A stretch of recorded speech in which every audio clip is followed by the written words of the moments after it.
ይህች ዓለም ሚስጥር ናት። እግዚአብሔር የለም አንልም፣ እግዚአብሔር አለ አንልም። ሁለቱም ሊኖርም ላይኖርም ይችላል።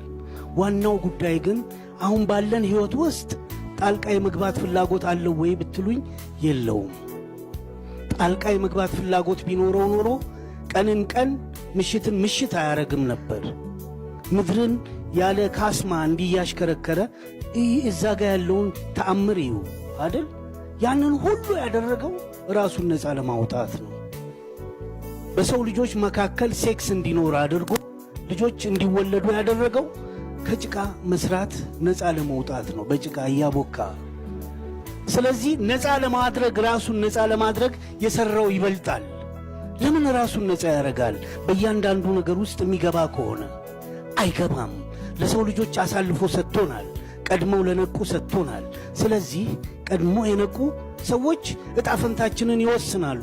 መጥፋት ካለብን ያጠፉናል። መሬታችንን መውረስ ካለባቸው ይወርሳሉ። ጉልበታችንን መበዝበዝ ከፈለጉ ይበዘብዛሉ። እግዚአብሔር እዚህ ውስጥ ጣልቃ አይገባም። የጠፉ ብዙ ሕዝቦች አሉ። ለነሱ መድህን መሆን ነበረበት እኮ አልሆነም። አሁንም ለኛ አይሆንም ብለን መነሳት እንችላለን። ሊትሬቸር ነው እሱ።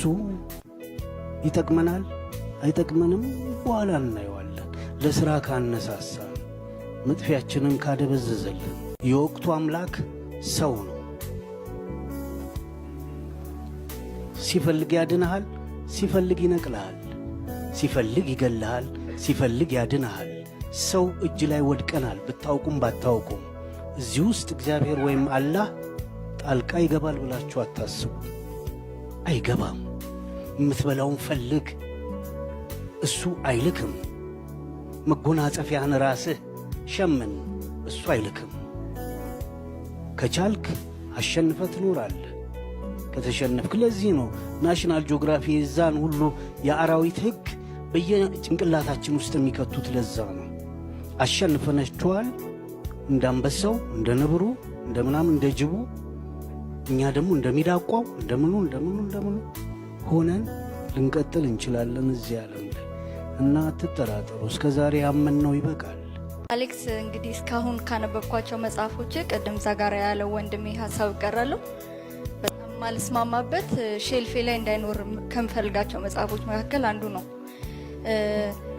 ይህንን የምለው ከምን አንግል ነው? ምናልባት እዛ መጽሐፉም ላይ እንደሚለው አማኝ ስለሆንኩ ሊሆን ይችላል። እምነት እንግዲህ እንዳልከው የተወሰኑ ድሮባኮች ሊኖሩት ይችላሉ። በተለይ እንደተቀባዩ የእምነቱ ዶክትሪን ሳይሆን ሰው ፕራክቲስ የሚያደርግበት መንገድ የተወሰነ ዊዝድሮ ሊኖረው ይችላል። ግን ደግሞ በሀገራችንም ታሪክ እንደገና ከእምነታችንም አንግል ቤተ እምነቶች ለትውልዱ ስብዕና ያበረከቱት ነገር የለም ወይ? እንደ ኤዲተርም ወይም እንደ ጸሐፊም ሆነ እንድትመልስልኝ የምፈልገው የመጀመሪያው ጥያቄ እሱ ነው። ቤተ እምነቶች ለስብዕናችን ወይም ደግሞ ለሀገር እድገት ያበረከቱት አስተዋጽኦ የለም ወይ? የመጀመሪያው ጥያቄ ነው። ሁለተኛው ጥያቄ ደግሞ የአንድ እምነት ኳሊቲ ወይም ስትሬንግዝ የሚለካው በተለይ ከሞት በኋላ ባለው ህይወት፣ ከሞት በኋላ ስላለው ህይወት ምን ያስተምራል በሚለው ላይ ቤዝድ ሆኖ ነው። which is ሪሌት የሚያደርገው ከነፍስ ጋር ነው እንጂ በስጋ ይሄ በስጋ የምንመላለስበት ላይፍ ቦነስ ነው ወይም ደግሞ የበረከት ጉዳይ ነው። ሶ ከነፍስ ጋር በተያያዘ ባለው ነገር ላይ መተቸት ወይም ዲስከስ ማድረግ ይቻላል። ከዛ ውጪ ግን መጽሐፍ ቅዱስም እንደሚለው ጳውሎስ እንደሚል ክርስቶስን ለስጋ ህይወታችሁ ብቻ ተስፋ የምታደርጉት ከሆነ ከእናንተ የተለየ ሞኝ የለም ይላል። ስለዚህ ለነፍሳችን ነው። ብዙ ሰው እምነቱን ሪሌት የሚያደርገው ከነፍሱ ጋር በተያያዘ ነው። ስለ ስጋ ባለው ነገር አንስተን እምነትን መተቸት በራሱ ተገቢ ነው ወይ የሚል ጥያቄ ነው ያለኝ። አመሰግናለሁ። መና ወርዶ መና አዝንቦ አበላ አልን እንጂ በላን አላልንም። የስጋ ጉዳይ አስቸጋሪ የድፍረት ዘመን ስለሚሆንም ይሆናል መድፈር አለብን። ፈርተናየ ነው እኮ የፍርሃት ሊትሬቸርን ከዚህ በፊት የነበሩ ከመጦቢያ ጀምሮ እስከዚህኛው ዘመን ድረስ ታየ እኮ። ኢትዮጵያን ስትመለከቱ ወደ ክርስቲያኒቲ መመለስ ጥያቄ ነው። እዛ ላይ ከሌላ እምነት ወደ ክርስቲያኒቲ የመመለስ ነው። እነዛን ሊትሬቸር ናቸው። እስቲ አሁን ደግሞ ክደንኔ ቢያንስ አንድ ሰው አዋጡ። እኔን ክጃ ያሳዩ። ለሁለት ሰው አታጨብጭቡ። የሰማይ ተስፋ እጃችን ላይ ያለውን ዳቦ አጣን። ዜን ዋት? አሁን የዋስትና ጥያቄ መጣ። የመጥፊያችን ጊዜ መጣ። አትጠራጠሩ፣ መጥፊያችን ደርሷል። እንደ ሬድ ኢንዲያን እንደ ምናምን እኛን እዚህ እየቀለቡ በእርዳታ ስንዴ እየቀለቡ እነሱ ማርስ ሄደው አይኖሩ። አትጠራጠሩ። መጥፊያችንንም ጭምር ነው እርዳታ እያሉ የሚሰጡን እኮ እንዳንሰራ ነው አይደል?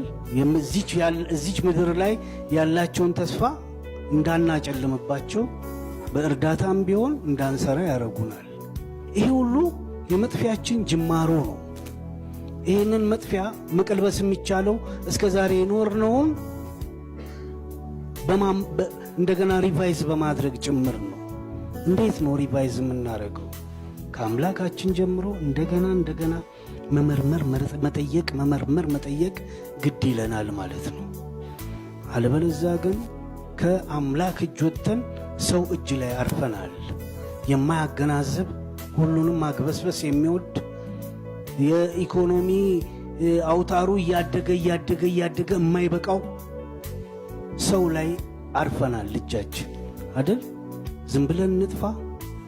ሰማይን ምድር የሰማይን ጉዳይ ማንም ደርሶ ያልተመለሰበትን ተስፋ በማድረግ ምድርን እንጣ ነው ወይስ ሌላ ምን? ከእግዚአብሔር ጋር ኮንፍሮንት የማድረግ ብቃት እስከ ዛሬ ስንወቀስና ሲያሽሟጥጡን የነበረውን ሪቨርስ መተናል ማለት ነው። እግዚአብሔርን የመጠየቅ የማያስፈልግ ከሆነ ማስወገድ አይደል? አንዳንዴ ኒሂሊስቲክ ብቻ አይደለም እኮ ኤግዚስተንሻሊዝም ፊሊንግ አለው በእግዚአብሔር ላይ። ልክ ቅድም በዝናብ እንትና መጣ እያላችሁ በእሱ አታሳቡ። የእናንተ ድክመት የፈጠረው ነው። ስለዚህ ለእያንዳንዱ ድርጊታችሁ አሁን ላለችሁበት ሁኔታም ራሳችሁን ተጠያቂ አድርጉ። እግዚአብሔር የለም ሞቷል ማለትም ሊሆን ይችላል። ስለዚህ ኤግዚስተንሻሊዝምም አለ ማለት ነው። ሃይማኖቱን አፍርሰን ጎተራ መገንባት ነው ወይስ የሃይማኖቱ ተቋማት እንዳሉ ጎተራ መገንባት ነው? ወይስ ጎተራውን አፍርሶ የሃይማኖት ተቋሞቹ ብቻ እንዲቀጥሉ ማድረግ ነው? ሁሉም ሐሳብ ነው። ስለዚህ አልቲሜት የሆነ ትሩዝ እዚህ መጽሐፍ ውስጥ የለም። የአንድ ወጣት ትሩዝ ነው ያለው። ያንን እውነት በተቃራኒ አቅጣጫ ማየት ይቻላል። ውጤት ማለት የዚህ መጽሐፍ ውጤትም እሱ ነው። አንብባችሁ እንድተኙ ሳይሆን ሌሎች ነገሮች እንድታስቡ እድል ይፈጥራል ማለት ነው። ማሰብ የዚች ሀገር ዕጣ ፈንታ ምንድን ነው? ሰዎቼ በዚህ መንገድ እንዲያስቡ እፈልጋለሁ። ሰዎቼ በሌሎች ሰዎች መበለጣቸው ያንገበግበኛል።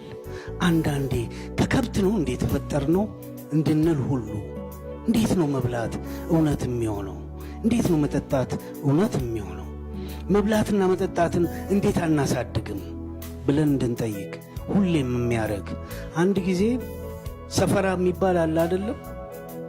ሰፈራ ተብሎ ከሰሜን ምናምን ተጠቃሎ ወደ ሰሜን ጎንደር የሰፈሩ ሰዎችን ኢንተርቪው ላረግ ሄድኩኝ እና በራሳቸው ህይወት ላይ የሚያምፁ ሰዎች አጋጠሙ። አንድ በሬ ለሁለት ሲሰጣቸው አርደው በልተው ይጠፋሉ። እንዴ ምን ጉድ ነው? ማረሻ እኮ ነው። አቀናጅተው 4 ይሆናሉ። ሁለት አንድ በሬ እንዲያርሱበት ነው። ምን ቢያጓጓቸው ነው ያን በሬ የበሉት? እሱ ብቻ አይደለም። ወደ ወሎ ደግሞ ይሄ ባቲ ወደሚባለው አካባቢ ሄድኩኝ። የሆነ ተራራ አለ። ያ ተራራ መሃል ላይ ቆሟል። ከወዲያ ወንዝ አለ። ከተራራ ወዲህ ደግሞ ረሃብ አለ። በእርዳታ ከ10 ዓመት በላይ ቆይተዋል እና መንግስት ያንን ተራራ ቦርቡሮ ያንን ወንዝ ወደዚህኛው ቀበሌ ያመጣው እና ያቺ መንደር ትርንጎ ምናምን እያመረተች ነው። አሪፍ ነው። ይሄንን ዘግብ ተብዬ ሄድኩኝ እና የማናግረውን ሰውዬ እንግዲህ ከእርዳታ ነፃ ወጣችሁ ማለት አይደለም እንዲያልኩ እርዳታን እንደ ነውር ቆጥሬ ነው። ያለ እርዳታማ አይሆንም፣ ሲፈልጉ ወንዙን ይውሰዱት አለኝ። እዚህ ያደረሰን ምንድን ነው ብለን መጠየቅ የለብንም? መጠየቅ አለብን እኮ አይደል? የኔን ህዝብ ይህን ያህል ደንቆሮ ያደረገው ምንድን ነው ብለን መነሳት የለብንም? መቆጣት የለብንም? ከቻልን መግረፍ የለብንም? እንደዛ አራጣ አበዳሪ እንደዚህ የሚያስቡ ሰዎች ተከበው ሞተው ንፋስ አፈር አልብሶ ሲቀብራቸው ማየት አይገባንም? ይገባናል እኮ። ለእንደዚህ አይነት ሰዎች መለሳለስ ነው እዚህ ያደረሰን፣ እዚህ ጉድጓድ ውስጥ። ሚት ልንገራችሁ፣ የእስልምና ሚት ያስደነቀችኝ ናት ለእኔ። አላህ ሰውን ለመስራት ወሰነ። ስለዚህ 60 አይነት አፈር ያስፈልጋል ሰውን ለመስራት። እውነት ነው እኮ ምላስና ግንባር አንድ አይነት አፈር ናቸው እንዴ? አሪፍ ናት። ደም ራሱ ደምና አጥንት እንዴት አንድ አይነት አፈር ይሆናል? ደስ አለኝ። ግን ሚቷ ደስ ያለችኝ በምንድን ነው?